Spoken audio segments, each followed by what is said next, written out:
Let's get right into it. The Republican race for the White House energized this morning following the first primary debate.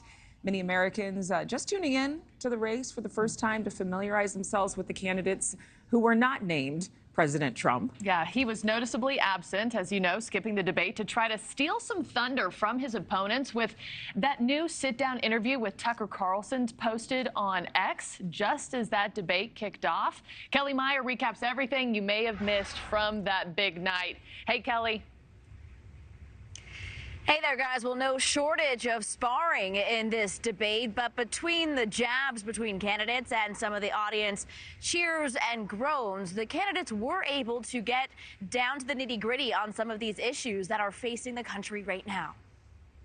If you have a broken car, you don't turn over the keys to the people who broke it again. You hand it over to a new generation to actually fix the problem. That's why I'm in this race, and we're just getting warmed up. For some candidates, it was their big introduction to America. For others, it was a reminder of their long track record in public office. And things got heated between the members of the new and old Republican Party. I think unquestionably I am the best prepared, the most tested, the most qualified and proven conservative in this race. I mean, look, Joe Biden has weakened this country at home and abroad.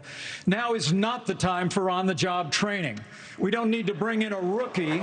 We don't need to bring in people without experience. Here's where the Republican presidential candidate stood on the biggest issues impacting you and your family. We need to lower your gas prices. We're going to open up all energy production. We will be energy dominant again in this country. We cannot sit by any longer and allow the kind of spending that's going on in Washington, because every dollar they spend is a dollar that these people are not allowed to spend on their children and their grandchildren. It's robbing our country, and it's wrong. Your gas is up 40%. Your food is up 20%. Your electricity is up 20%. We can stop that by turning the spigot off at Washington, sending the money back to the states, and allowing the decisions to be made at their own houses. Let's find consensus. Can't we all agree that we should ban late-term abortions? Can't we all agree that we should encourage adoptions? Can't we all agree that doctors and nurses who don't believe in abortion shouldn't have to perform them? Can't we all agree that contraception should be available? And can't we all agree that we are not going to put a woman in jail or give her the death penalty if she gets an abortion? Let's treat this like a respectful issue that it is, and humanize the situation and stop demonizing the situation. I stand behind that we should not have a federal abortion ban. We can't have Republicans who fight for 50 years for this great cause to return it back to the states, and then the next day they turn around and go, no, the feds should do that, because the feds are stepping into people's lives, they're stepping into people's businesses over and over. If we say that the feds should be in on this one, where do we stop? I say that we follow the Constitution. I'm not going to send troops to Ukraine, but I am going to send them to our southern border.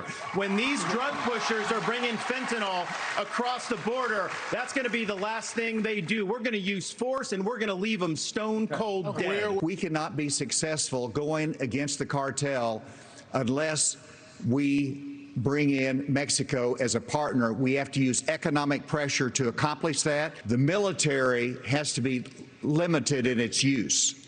When after 9/11, we had the global war on terror, and guess what? We protected the border at the same time.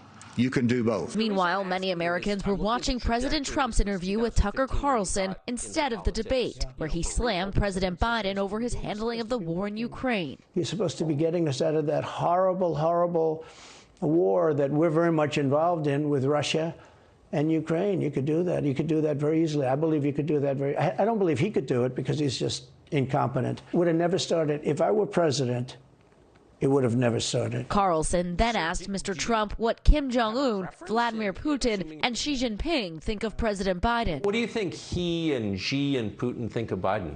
I think they can't believe it. I think they probably say this is some kind of a system. You know, they had great respect for our country. They respected me. They had great respect for our country when I was there. Every one of them. China was also a big focus at the GOP debate. You have 30 seconds on the same question. And we also had the chance to catch up with former Vice President Mike Pence in the spin room following that debate, and asked him about if he thought people were surprised at how aggressive he went after Vivek Ramaswamy. He told us and responded, only people that don't know me well. Thank you for watching. Go to newsnationnow.com to find NewsNation on your television provider. And don't forget to click the red subscribe button below to get more of NewsNation's fact-driven, unbiased coverage.